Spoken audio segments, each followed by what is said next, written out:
Alors, vous savez qu'un problème que nous avons souvent, c'est la promiscuité. Surtout dans les réunions qu'on fait dans les cafés philo McDo. Problème de promiscuité qui est lié à un problème de lisibilité. À la fois lisibilité des visages, mais aussi compréhension tout simplement des messages.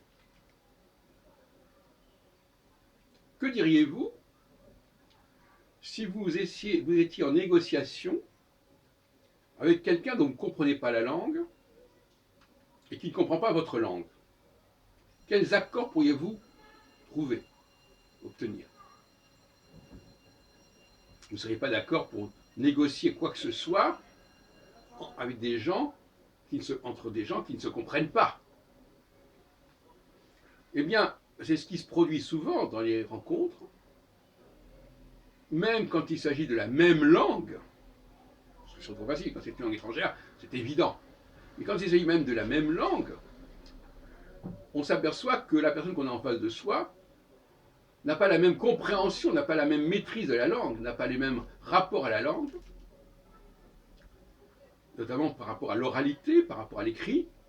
Il y a des décalages, il y a des différences majeures.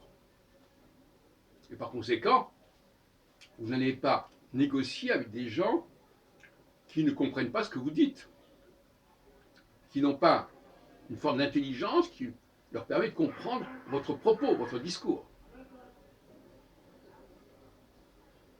Alors vous me direz, comment est-ce qu'on sait si on comprend ou si on ne comprend pas le discours? Bon.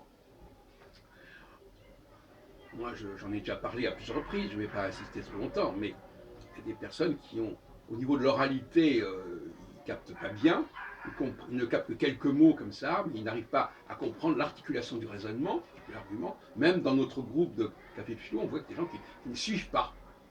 Ils ne suivent pas comment ça s'argumente. Ils entendent un mot, une question, quelque chose, un truc très bref, mais ils ne suivent pas le déroulement du débat.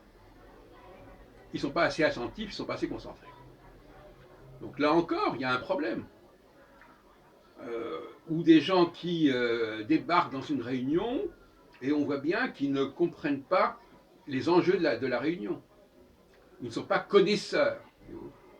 Comme quelqu'un qui confondrait un vin extrêmement précieux avec une piquette. Donc vous les voyez arriver et vous apercevez que finalement, ils ne sont pas capables d'apprécier la qualité de ce que vous faites. La qualité, la sophistication, le caractère précieux de la chose qui se produit en nous. Donc, comme on dit dans l'Évangile, ne jetez pas des perles au pourceau. Et puis, dernier point,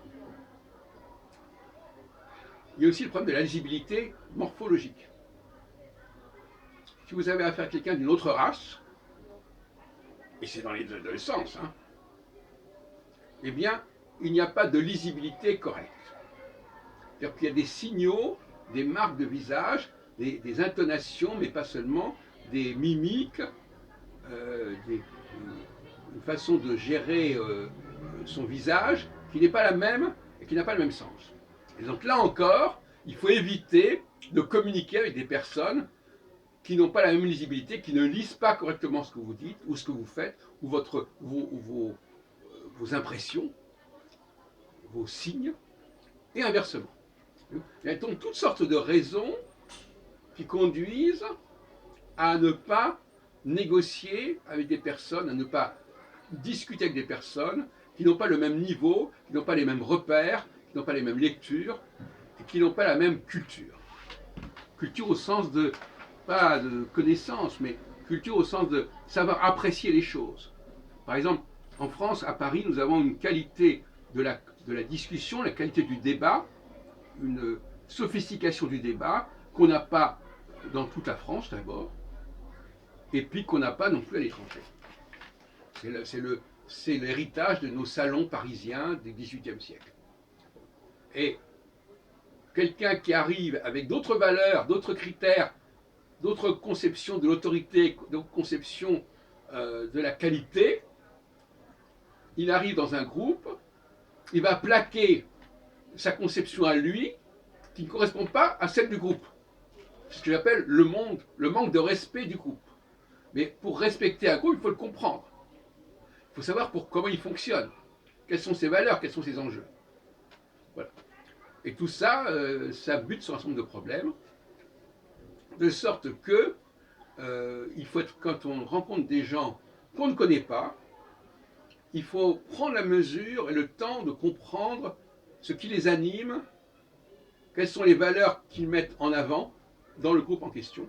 Il est évident qu'un groupe qui discute philosophie n'a pas les mêmes critères qu'une équipe de football, bon, ou même que des genres d'échecs. Il ne faut pas tout mélanger.